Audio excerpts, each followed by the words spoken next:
I wanted to share with you a couple of LSAT test day loopholes that you can use to bring items that normally might not be permitted or not seem to be permitted, but actually probably are.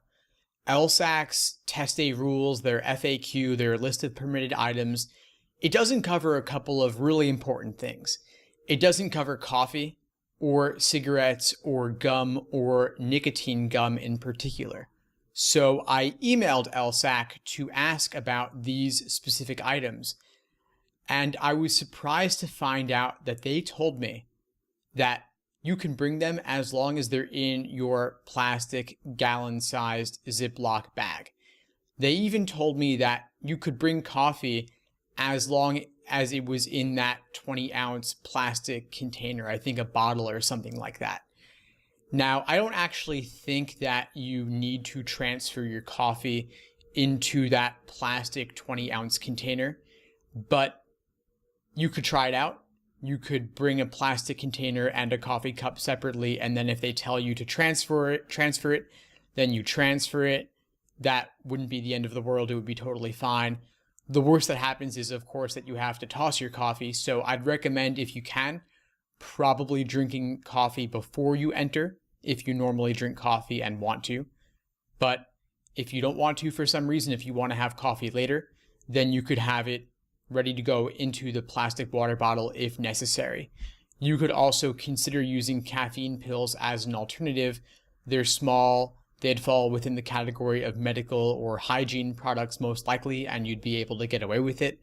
Also, who knows what those pills are? They could be medication of some kind that you need, so proctors probably aren't going to ask too many questions about that.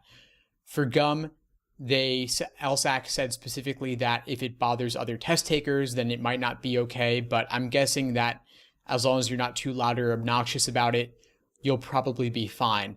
And that brings us into nicotine gum, which would be a great way to get your nicotine fix if you need that or want that, but are not able to smoke during the exam, of course. Now, with smoking, you'll probably be allowed to smoke during the break if you ask nicely, but I wouldn't guarantee it, which is why nicotine gum or a nicotine patch could be good alternatives. LSAC did confirm for me that a nicotine patch would be okay.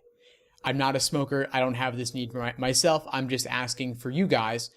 And if you want confirmation yourself, I'd recommend emailing LSAC directly so that you have a copy of their email. And then you could even print it out and bring it with you to show the proctors to avoid any potential disputes or altercations over whether you can have these items and whether you can bring them into the test center or not. So those are a couple of loopholes for getting coffee and cigarettes into the test center and having them with you during the test, or at least during the break.